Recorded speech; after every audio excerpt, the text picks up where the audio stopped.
Hello everyone, I'm Nayaswami Asha, and we're continuing our course on the essence of self-realization, the wisdom of Paramhansa Yogananda, recorded and compiled by his disciple Swami Kriyananda. I always pull out of my bookshelf here what the book looks like now, because this was 20 years ago, the original version of it. Time flies. Discussing with friends recently how from the inexperienced end of 20 or 40 years, to imagine that much time seems like an enormous amount of time. To have lived through it, because it's always now and everything just fades into a dream, you don't have that sort of onerous sense of that you've been at this for so many years. Well, perhaps that's also because of the ever-new joy of the spiritual path, because I do see, and come to think of it, in the faces of some people, a tremendous sense of how long it's been. I was amused in that context by an older woman I knew who was married for 60 years.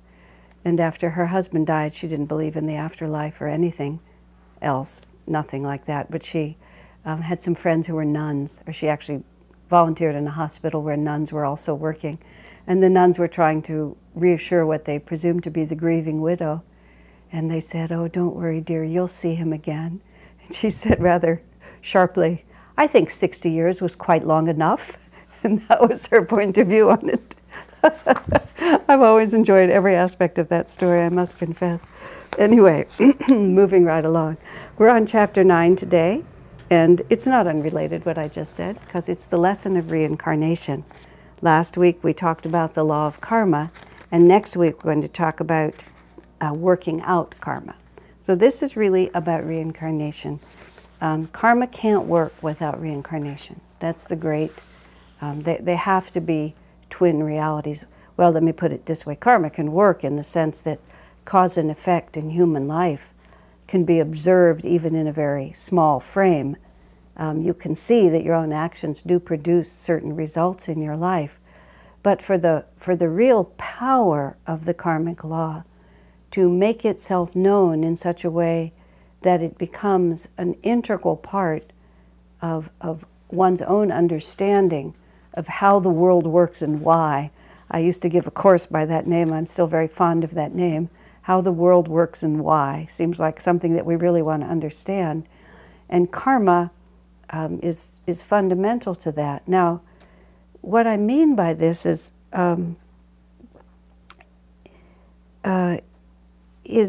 this part. Let me, just a second. What I'm quoting from the first entry in this particular chapter. Master says, "Why is one person born a moron and another intelligent?" And then this is the line that's relevant. "God would be very unjust, wouldn't he, if he allowed things to happen, such things to happen, without a cause." Now, the point that I'm wanting to make here is that if you don't have the law of karma, and if you don't have multiple incarnations for that law to work itself out and express itself, and if you don't have God realization as the goal, in other words, if the story isn't going anywhere, if people just look at this world and just imagine that this is what's happening here is the only thing that's happening, and there's no sense of continuous expansion of consciousness and ever-increasing experience of bliss, I think atheism, certainly agnosticism, and even an extremely intense anti-God attitude is, quite frankly, entirely justified. If there's no cause that is related to our free will and our own actions, if we're just living in this world and there's some all-omnipotent being who's in charge and he just kind of randomly makes these decisions, and if you happen to belong to the right group and are born at the right time and all of these sorts of things, then you win his favor, and if you don't, you don't. It's a kind of, well, I'll call it highly unsatisfactory way of looking at the world. One could insult it more deeply, but there's no point in doing so. If you really start thinking deeply about injustice and how this world operates, we happen to be living in a period of time where violence is really on the ascension. Goodness is also rising, but so is negativity. It's really a very strange time to be living in. This is a subject about how the world works and why, which is the yugas that we're moving out of Kali Yuga, we're moving into Dwapara Yuga, that these transition zones, which is even though we're fully in Dwapara, we're still in a transition zone between the rigidity and the fixed, my way is the only way attitude, which is characteristic of Kali Yuga, and the expansive attitudes of Dwapara Yuga. So the expansive attitudes of Dwapara Yuga, definition of life as energy leading to consciousness, is coming in and people are capturing it. But the more that energy rises, the more those who are still committed to the rigidity of the forms of Kali Yuga, the more threatened they are. Because they truly recognize that all of this freedom, egalitarianism, equal opportunity, racial mixing, loss of denominational loyalty, a kind of amorphous, anybody can define it, spirituality, which is the first stages of Dwapara where we are now. It's just stunningly threatening to the my way is the only way, my race is the right race, my culture is the superior culture of Kali Yuga. And then you add to that just the general moral disintegration of our times, and it's a pretty scary planet right now. It's touched some countries more powerfully than others, but still, it's a very scary planet, and there's nothing that we can say that's really going to make it not so, because it's integral to the times that we live in.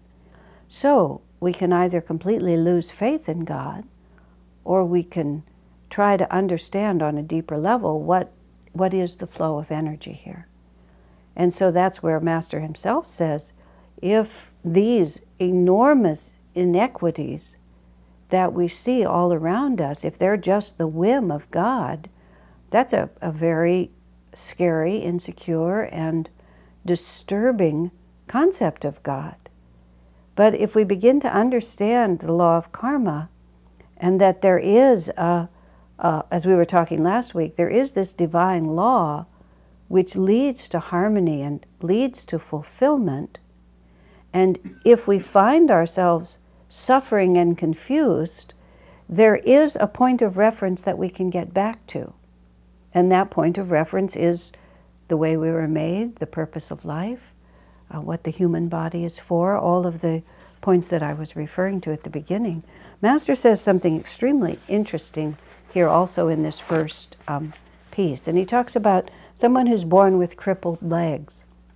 And he describes it this way, that it's some previous incarnation before that body was formed, before that inadequate body was formed. That individual, Master says, we call it the soul because that's just how we're used to thinking of it. Jiva is actually the correct word for the individual spark, essence of spirit that continues through all your lifetimes. But that individual jiva at one point transgressed some spiritual law. And then when it was forming a new body, as Master put it, it was deprived of the consciousness of how to make strong legs. And karmic confusion, he doesn't really explain how you are deprived of the consciousness. But when the soul is there with its manifesting ability, forming the body in the womb, when it comes time to make the legs, it doesn't know how to make them.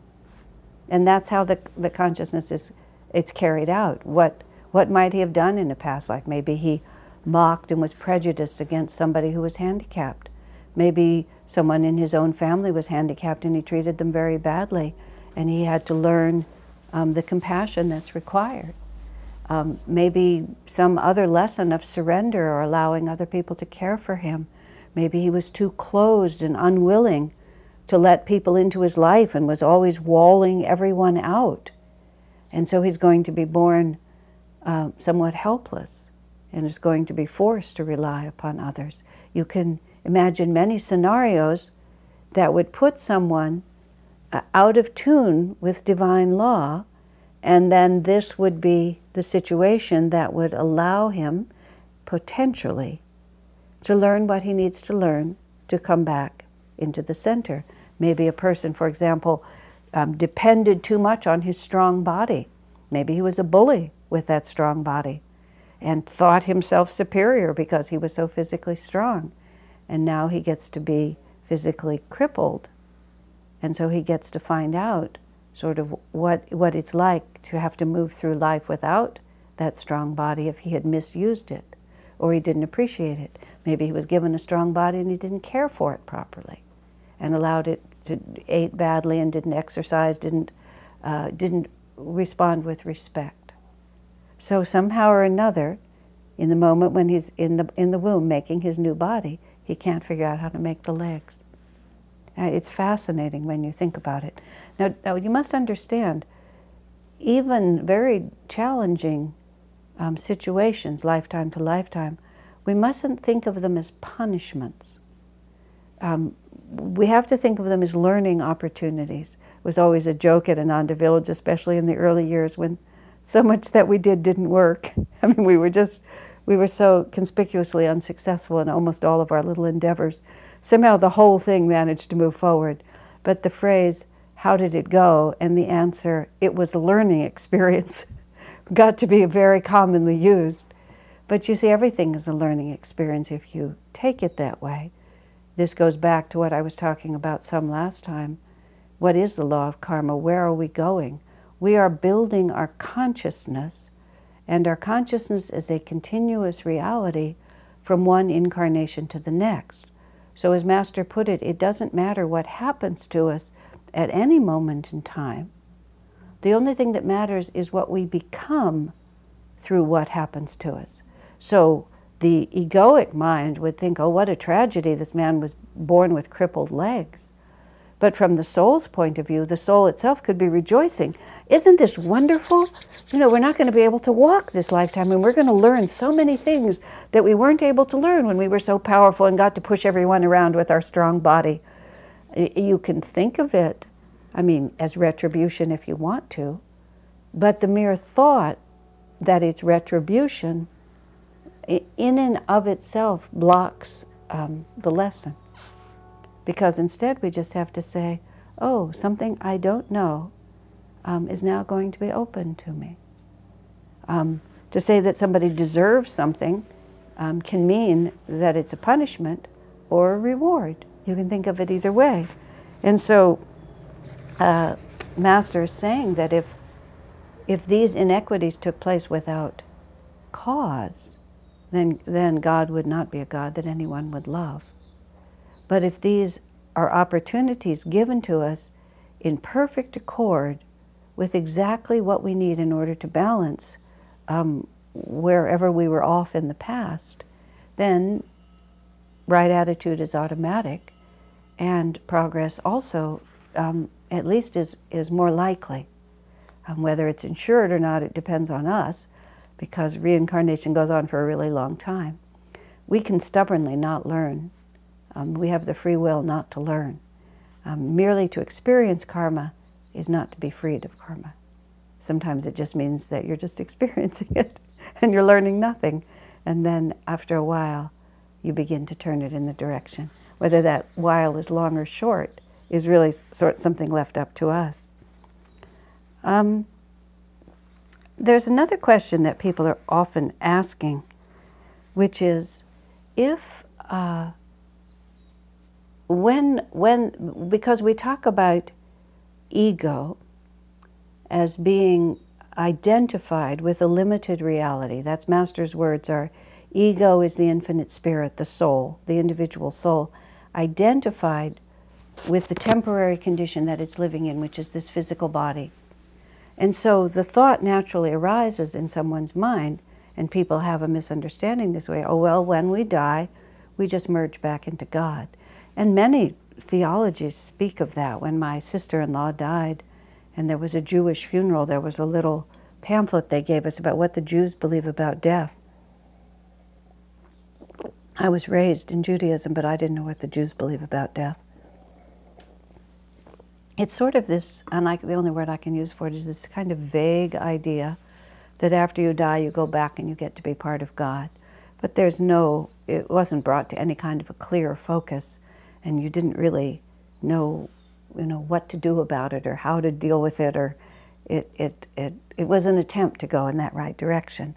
And so people often think, well, when we die, why don't we just merge back into God? Or we go to heaven and we get to stay there forever. That's what a lot of theologies talk about. But Master explains to us that the ego is actually an aspect of the astral body. And the bodies that we are attached to is not just the physical body, but it's also the astral body. The astral body is like the energy body, and the material body is that blueprint manifested out into physical form. When the jiva enters the womb, it has a blueprint of what this body is supposed to look like. And that blueprint is the pattern that's in the chakras, and the pattern that's in the chakras are the vibration of all the karma accumulated up exactly to that moment that has created a balancing act of vibrations between perfect God realization and the farthest possible extremity from God realization. It doesn't mean that everybody's blueprint encompasses the full spectrum, but somewhere on that spectrum. Everybody's going to have a bottom and a top. Even an avatar making a body, the mere fact that he's making a physical body, there's that level of physicality in it, but there's no karmic compulsion in the making of that body. For all the rest of us, when we enter into that womb, there is karmic compulsion that has brought us there. There are things that we desire, or another way of putting it, there are unlearned lessons. And an unlearned lesson is any level of belief we have that draws us to anything other than the pure consciousness of God. We still believe that our happiness, that these other things are required for our happiness. And those are our thoughts and attitudes and the results of past actions that are registered in the chakras. And that is the blueprint. That's why the horoscope and the chakras are a match. The chakras are the inner reality. The stars in the heaven are the outer pattern of the inner reality. And the most spiritualized forms of astrology speak of that relationship. And so the jiva also enters into the material world at the exact moment when all of the forces of the world the soul is entering into are just exactly aligned to outwardly reflect his inner reality. And that's why astrology can work. That relationship is a little complicated, and I don't have time to go into it now, nor am I all that knowledgeable about it. But the fact is there. So the blueprint is there, and that's what draws us to our particular, the particular womb, the particular parents that we choose to be part of. Master describes this in here, that at the moment of conception, a light, there's a flash of light. When the sperm and the ovum come together, there's a flash of light, and that light vibrates in the astral world. I mean, this world is so much more interrelated than we think. You know, there's a man and a woman in some geographic location. I mean, the whole mystery of conception, if you have any sense of awe, you can appreciate that. Because the number of times that people have sexual intercourse is so much greater than the number of times that conception takes place. It's so clearly that conception steps out of the pure physical reality of it. Yes, you can describe it as a collision of two cells, but why did they collide? Why does that happen? But then a soul has to come in there. The destiny of one person, it brings them right into that moment. And Master says the mechanics of that are that in the astral world, that vibration flashes. And those souls for whom it is time to incarnate, who are in tune with that vibration, see that vibration, see it, feel it, are drawn to it. Now, we think in physical terms. So we think that if I flash light here in California, that it can't even be seen across the street. But when we're talking about astral vibrations, everything is interconnected. And in the astral world, it's like is connected to like, meaning that if the vibration happens anywhere, it resonates with everyone who is in tune with that vibration. Master himself said, and when he chanted Om, he said the vibration of Om that he sent out was simultaneously present all around the world. It's just a very interesting thought. Time and space is so fixed in our minds, it's hard for us to appreciate this, and even then when we go into a completely other dimension. But that light flashes, it has a particular vibration. Those souls who are ready to incarnate, who are in tune with that light and that vibration, move toward it. And Master even said in another way, they rush toward it. The force of it pulls them. And he said sometimes more than one soul gets into the womb, because the two were in tune and they just came in together. I can't really wrap my mind around it more than just what I'm saying, but it's fascinatingly specific in how it runs. And then the soul is committed. Even that first cell, those first two cells coming together, the question of when life begins, Master said emphatically that's when it begins, because unless the soul is present, there's no life. That a man and a woman, or a woman's body alone, can't create another life. It responds to the intention of the soul that's come into it. And then that soul is compelled by the pattern in its own chakras, whether it's going to be a man or a woman, what its genetic, it's associated itself with certain genetic conditions, but it has chosen to associate itself with those conditions because those are the right ones for what it needs. And then it begins to act out all the karmic conditions that are there, unless the consciousness can't grasp certain parts of it, and then everything begins to act itself out.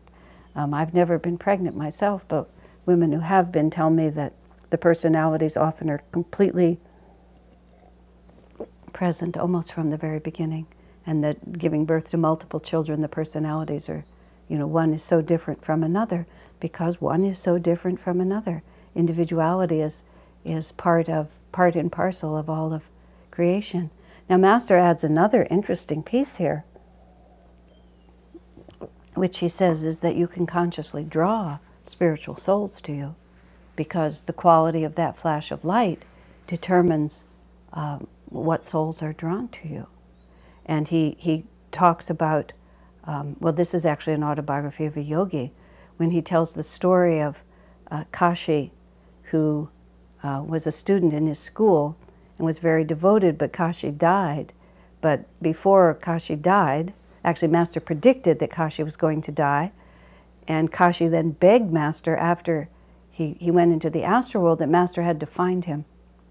And so Autobiography of a Yogi tells the story of Master for 6 months going around with, the way he describes it, with his hands up, trying to find Kashi, until finally he's standing on a certain street and he feels the vibrations of this soul, who's now, he can feel is in the womb of a woman here, and he follows the vibrations right to a door and he knocks on the door. Master's dressed in the robes of a Swami. And so he says to the man, is your wife pregnant? And yes, and she's a few months pregnant. And because he's a sadhu, this man says, how do you know? So then Master explains about that this is Kashi and that he's going to be reborn to you and this is what he's going to be like. And he will look in this way and he will have a spiritual disposition. And of course, all of that turns out to be true. And then Master describes later, after he was in America, when Kashi was in his late teens, he wrote to Master and said, I want to continue to follow the spiritual life that you started with me. And so Master sent him to a certain yogi in the Himalayas, where Master writes, to this day, Kashi continues to be there with that yogi. Now, that was where the couple, it wasn't exactly what I started to say, that's where the couple was the right birth, and Master was able to confirm that this is the child who's going to be born to you. Now, Master also talked about a couple who wanted to have a spiritual child, and Master instructed them. I think that's what he writes in here. He says, refrain from having sexual intercourse for 6 months, and he showed, he talked to them about, you know, this particular soul as a spiritual vibration, and pray that this soul come to you. And the couple followed Master's advice exactly, and when they had intercourse, they held their consciousness uplifted, and that very soul was drawn to them.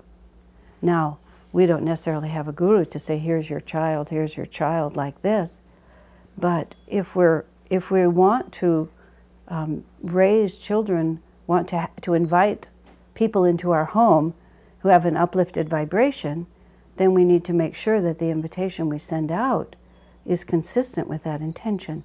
Now, of course, the vibration that you send out will be the sum total of who you are. So it's not as if you can just suddenly sort of fake this, or that if you were not aware of the process, that somehow you made a terrible mistake. But what Master is saying is that these are divine laws that we can work with. I mean, we think in our sort of egoicness that the child who comes to us belongs to us. But as Swamiji put it really beautifully once, he said the parents create the vehicle for a soul to live out its destiny.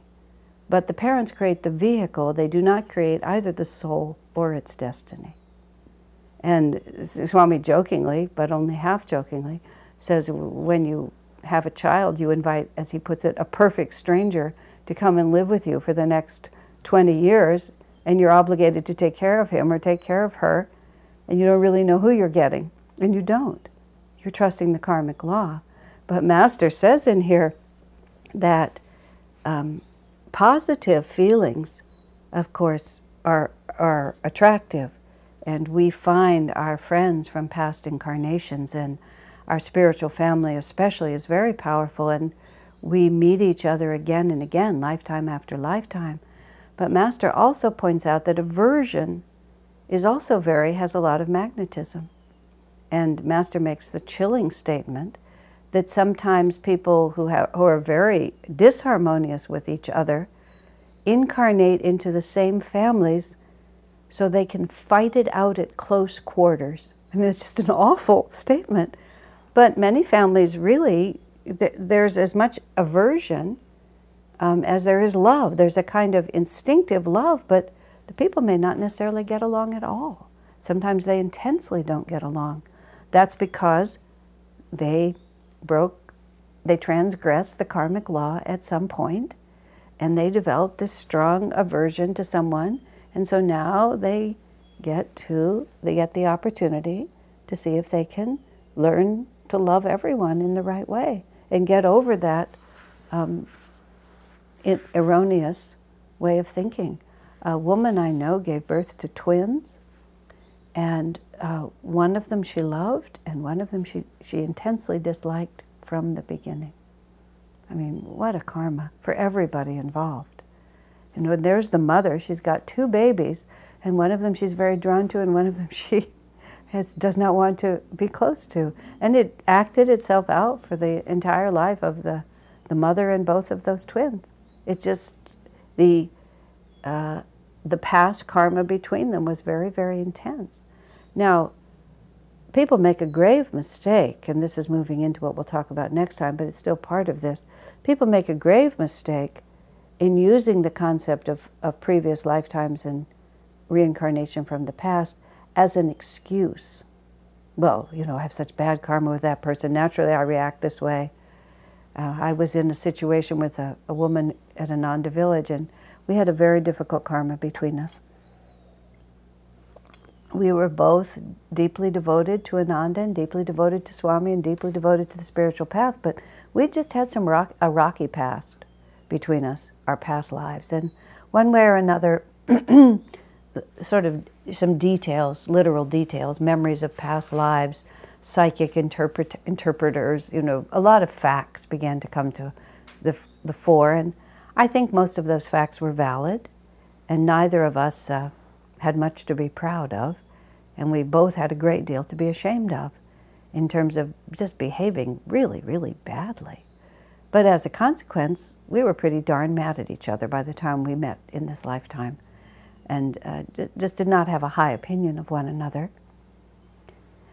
And it began to be like, well, self-justifying. That's all. It's the only word for it. It was self-justifying. Naturally, I feel stinky towards you. Naturally, I have a rotten attitude, but I'm completely justified because look at all the things that you did. And Swamiji saw that building, and he saw that we were not learning the lesson. We weren't taking this karmic opportunity to get back in harmony with divine law. In fact, we were just taking this karmic opportunity to swing, farther over to the other side, which the result of that, of course, was being that we would just get to keep doing this. And what you have to reach at a certain point in your life is just, it's not worth it to me. The effort to change my attitude and shift my consciousness, and which always seems formidable when we're on this side of it and have to start doing it, is still preferable to continuing the misery that I'm in at this point. And we don't make changes until the perceived difficulty of making the change is less than the perceived difficulty of continuing the ignorance.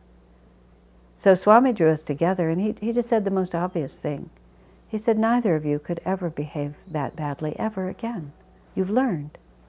We hadn't yet learned to love each other, although by the grace of God we have. But at that point we hadn't learned to love each other, but we had individually gone beyond the kind of egregious actions that we'd both been guilty of in the past.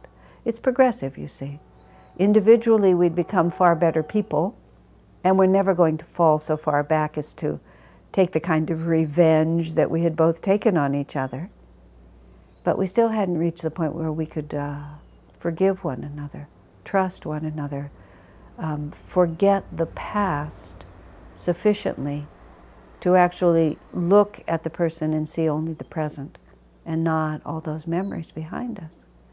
And that's what Master said about we have those kinds of aversions and we're drawn to each other, and we have to face it. We have to work it out. We can't just, we don't just get away free.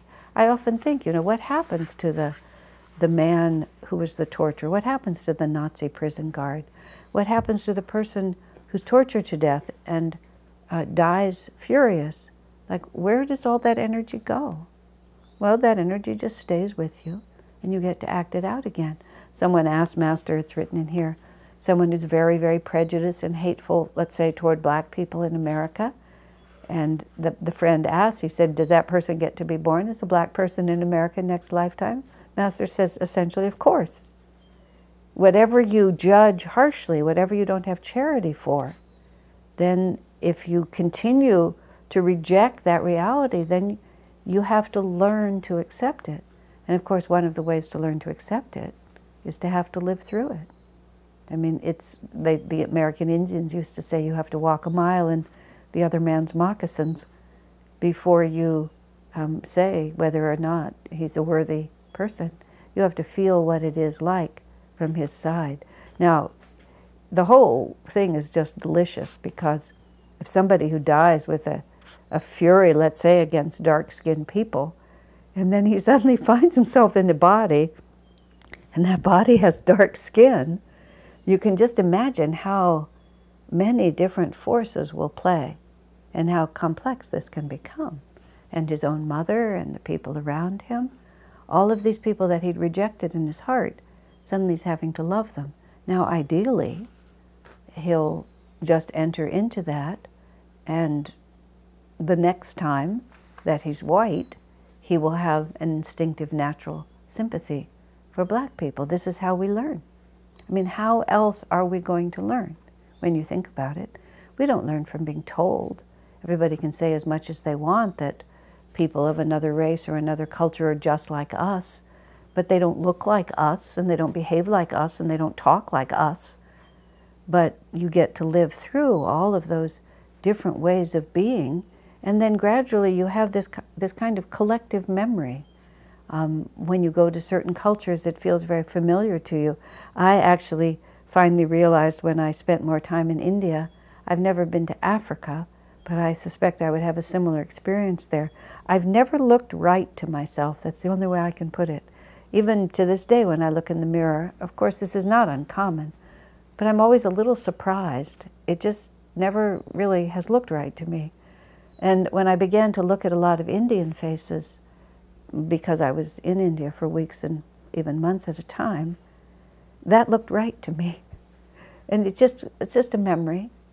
The way people move and act and the way that country feels, the way it smells, the way the weather moves, just everything about it feels much more natural to me. These are past life memories. And on one hand, it makes you at home in another culture, but it also makes you realize how rather random all of this is. And one man spoke to me about this. He was an American who went to live in India, and he said when he first moved there, he was advised by another American who lived there, who said, as much as possible, delay your return to America for as long as you can. And that man actually stayed in India for 5 years without coming back to America. And he said it helped enormously in just realizing that this is the way things are, and the way things are is entirely arbitrary. It's like in America they're one way, in India they're in another way, in Africa they're a different way, in Italy they're a different way, but it's all just the same world just playing itself out. And the more deeply you see in our hearts that we can know this, the more in harmony we are with divine law. Because divine law tells us that all souls are equal, we are all children of God, that we're all just following the karma that we have to follow, that we're all just loved equally by God. And the way we begin to experience that is we get to try out all these different things. Oh look, being crippled isn't all that different from being strong. Being a Jew isn't all that different, from being Muslim. Really, I have a mother who loves me, I love my wife, my children depend on me. All of these other things are just details, and we have enough of those experiences building up. Now people often ask, why don't we remember our past lives? Master says it's a kindness to us that we don't remember. He said it's hard enough having to carry the memory of all the sadnesses and disappointments, or the times we didn't live up to our high ideals, or all the attachments that we just have in one lifetime. He said, imagine just having to bear the burden of all those lifetimes, all of those experiences. If we could remember them, we wouldn't be able to get out of bed in the morning. The burden would be overwhelming. So it's the way the world is made. The ego identifies with the body that it's presently inhabiting. Now, the more we have expanded our consciousness beyond the ego, the more, in fact, we do remember, you see. Because what blocks our ability to remember is that we're so deeply identified with where we are right now that we literally can't imagine. Just literally we can't imagine. We can't imagine speaking another language, being another gender, living in another age. It all seems foreign to us.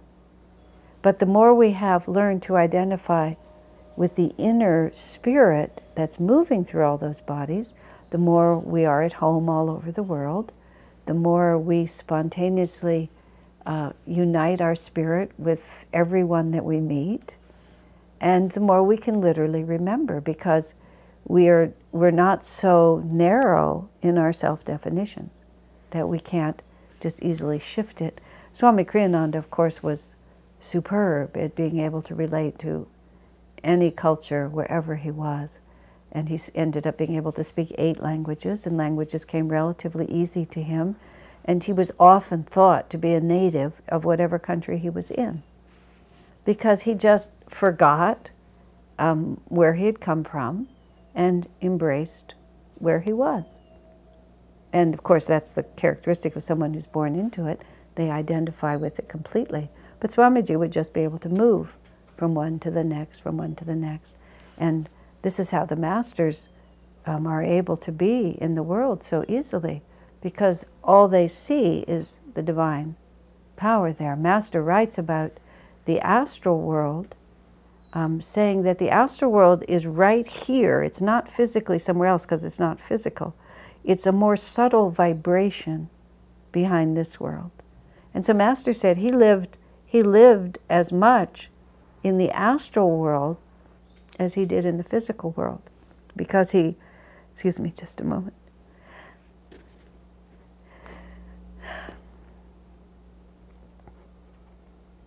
Well, fortunately it passed away. My mother sneezed so loudly she could be heard by the neighbors. So you really don't want me sneezing into this microphone. Thank you for sparing all of us that. Master said he could see the astral world as easily as he could see this world. And this world is like the grosser projection of the astral world. If you can think about this very subtle vibration, and then it begins to become less and less subtle, and finally it's here. But for this world to exist at all, that astral energy is always behind it. For us to exist in our physical bodies, the spiritual, the energetic and the spiritual is also vibrating with us at all times. People who have psychic sight can often see that. They can see your aura, they can hear the vibratory sound that you're making, they can see your chakras, whatever it might be. There's psychic ability and there's spiritual ability. They're slightly different. Master's was completely spiritual. He could see all levels of reality at the same time. And he said, you know, the astral worlds are just much more beautiful and much more subtle than the worlds that we live in now. And that's why he would spend time there, because he would be everywhere simultaneously. Swamiji talks about the first years of his life as a child. He was in the physical world, but, I mean, he was in his physical body, but he saw the astral world more than he saw the physical world. So everything was very beautiful to him. Now, the whole question of, you know, being in the astral world, what is it like after we die? I was starting to say earlier that merely killing the physical body does not kill the ego, because the ego remains attached to the astral body. And Master describes that the astral worlds are more subtle. So individuals who have more subtle, refined consciousness can really enjoy the astral worlds. We can enjoy more beautiful, subtle music, more beautiful, subtle sights and sounds. But people who are very materialistic, Master described, he said they don't even wake up in the astral world. They don't know how to see that kind of subtlety. Now, that sounds complex, but it's not really hard to understand. I watch it on a regular basis in the temple that we have here in Palo Alto, where we offer the Ananda services and so on. Many people will drop in to see whether they like it or not. And sometimes people come in and there's just not enough happening in our church. There's no electrified rock and roll, you know, music. There's no drum set. There's no bass guitar.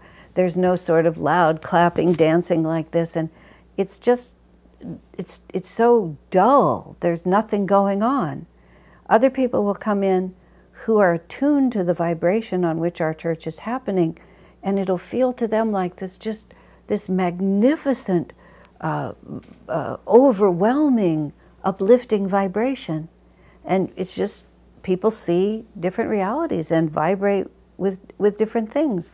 And so those folks will go down the street to the church that's just really, you know, rocks out every Sunday, and they really get what they want from that experience.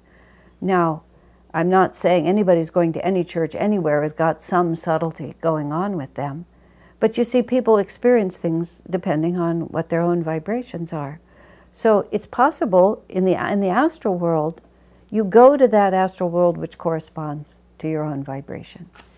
If you think that what happens to you after you die is that you sit with angels playing harps and float on clouds, as I understand it, you can do that. You'll sing in the heavenly chorus and you'll sit at the feet of God in the way that you think it's going to happen, because that vibration is real and it'll manifest for you. If your understanding of the astral worlds is more about inner states of consciousness and subtle inner perceptions, then you'll go to the vibration where that's happening. But if your concept of reality, requires steak for dinner and a good cigar afterwards and a little bit of whiskey before you go to bed, or a lot of whiskey before you go to bed, and just everything in the physical world is your reality, when your physical body dies, nothing happens. And Master said you'll just sleep through your whole astral experience. Or you'll wake up a little bit, and there'll be sort of a gray mist, is how he described it. You won't be able to see or feel or hear anything. And eventually you'll find yourself back in a physical body. And when you're back in a physical body, then you'll begin to wake up again. Because this is a world I can relate to. Master says, however, if you're very evil, that during your astral sojourn, you'll have nightmares and experiences of demons, and all of the physical body, as they describe it, dulls our experiences. We think it intensifies them, but in fact it dulls them. But when the physical body is gone and you're just in the pure vibration of your own consciousness, if your vibration is dark and evil, then you get to experience that. And most death and return stories are beautiful stories, but there's a few books that have a few of ones that are not at all beautiful, where people who are living very bad lives went to the other side and they experienced the consequences of their own negativity and darkness, and because these were death and return stories, they had the opportunity to make it better. But not everyone does. If you're hateful and evil, you're outside of divine law, and you get to experience that until you look to the light. Now there's another part of it that's really important here is, as Master describes it, people in the astral world are really, really busy. And Master even said that angels are making things happen all the time in this world. They're helping people in this world, and also higher beings in the astral world are trying to help those who are trapped at lower levels. So when you talk about somebody evil being trapped in his own evil, he's just getting the consequences of his own behavior. But there are souls who are more advanced, who spend their astral time trying to help uplift them. I'll give you a story. This is between the worlds, but it's very illustrative of how this would work. This was not about an evil person, but a man who allowed himself to be trapped in guilt, which is a form of darkness for sure. Now this is the story about a man, a friend of mine, who had the capacity to see somewhat into the astral worlds. And he would, from this side, he would often help people in astral worlds who were a little caught. And he actually would do it, his situation was that sometimes buildings or apartments or places, astral beings would be caught there like ghosts. And he would help those astral beings to move on. I don't have that kind of sight. This was a man of great integrity, and the little intuition I have makes me feel that what he was saying was the truth. But it's apocryphal in any case. He actually came to, this was in our apartment, and he came into our apartment, and there was a place in that apartment that didn't feel evil, but it felt different. There was just something odd about the energy there. So I invited, my friend's name was Bill in to look at it, and he had to be alone in order to do that. But he spent the time there, and this is what he told me.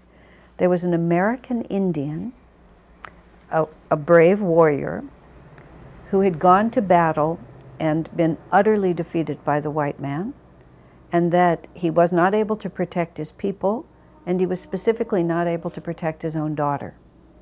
And the tragedy of that last battle in which he himself was killed left him with such an exaggerated sense of guilt and responsibility for the fate of his whole people.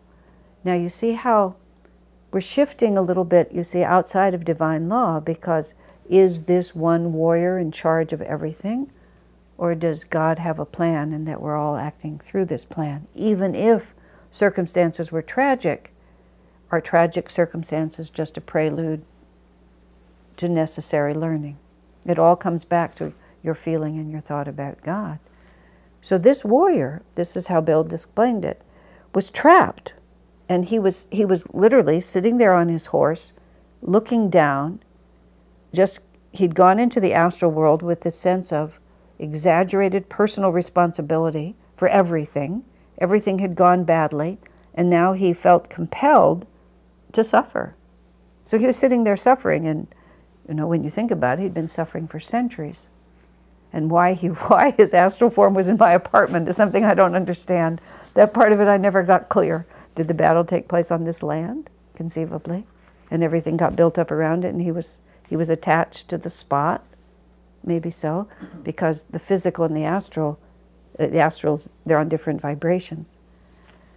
And so here's the rest of it. His daughter was not, his daughter died, but she didn't die with this horrible, with this very dark consciousness. She just died, and then she just went on. She saw the astral world, she entered into it, she went forward. And presumably she even reincarnated, and I guess some fragment of her consciousness remained, because he's looking down, she's above him, trying to get his attention. For centuries, trying to get his attention. It's all right, Dad, I'm fine. Look, it just had to happen. We're all going forward. And she had just gone through the experience and learned what she was supposed to learn. Charity, forgiveness, love. We all did our best. It was in the divine plan, whatever the lessons were. And she was vibrating just a little higher than he was. She was able, high vibrations can go down into dark vibrations. Dark vibrations can't get into higher vibrations. You have to change your consciousness to rise. So Bill got the Indian's attention and got him to look up. That was all that was required. He just had to look up. And as soon as he looked up, he saw his daughter. And when he saw his daughter, he just went off to be with her. The power of love drew him right into her. Wow. So other stories that people tell about this is that whenever there are people suffering in these dark astral hells, there's always light beings there trying to help them. This one woman who had a death and return story about the astral world, she tried to kill herself, unsuccessfully, because she returned, but she went into a death state. She tried to kill herself because it was suicide, and because she suicided in a very dark way. She went to this very dark world, and she said she saw people there, and it was always the same. They were always looking down. And she saw people who, judging from their clothes, had been there a really, really, really long time. And they had just died with this thought, and there they were holding it like this. And she said, and she starts into that place herself, and just horror-stricken. And she's just sinking into this blackness. And then the thought of the idea of Jesus came to her. She hadn't been like a devout Christian or anything like that, but she remembered the reality of Jesus. And as soon as she remembered the reality of Jesus, she raised her eyes. She became aware that there was a galaxy of light beings right above the darkness. And just that little thought caused her to connect with them. And then she went up into the light, and then eventually came back into her body. Wow. So these are all the, this is the path that we're all on. And this is karma, reincarnation, and the astral world, that these are the lessons that we're all trying to learn. And while we're here and can exercise our free will, it behooves us to be very, very vigilant. If we think that we can just have mean, selfish thoughts and do cruel and unkind things to people and it'll just go away because nobody was looking, not at all. It's a vibration in our consciousness, and sooner or later it will have to be resolved.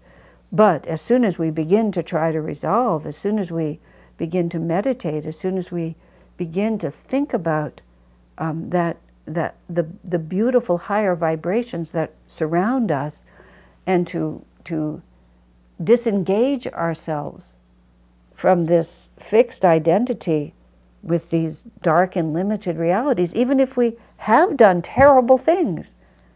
We've all done terrible things. The past lives of all men, Sri Yukteswar says, are dark with many shames. And Swami Kriyananda said to my friend and I, he said, you're not capable of that anymore, it's behind you. And yes, it was unfortunate that you did it, but now what you have to do is just don't be that way anymore. Just let that vibration go and put yourself in the vibration that you want to be in.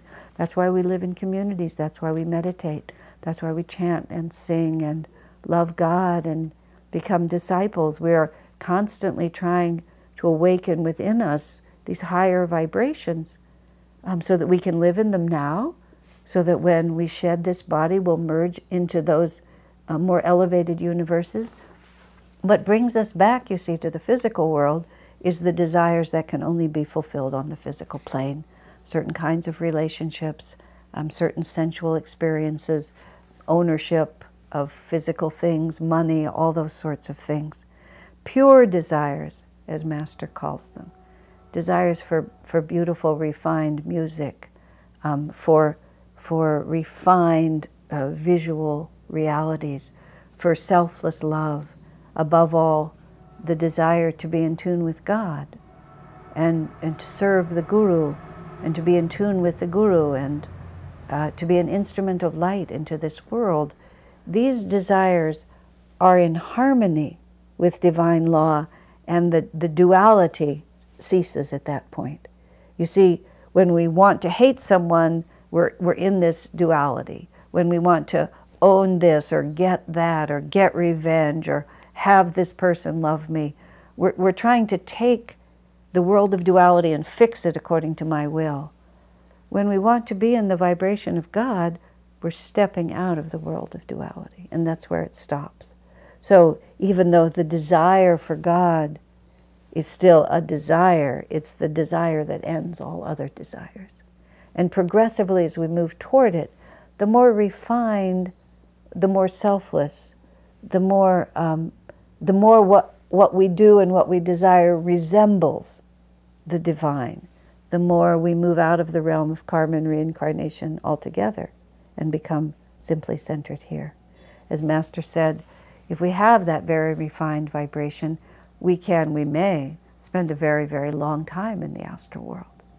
And maybe we devote ourselves to helping others. Maybe we simply enjoy.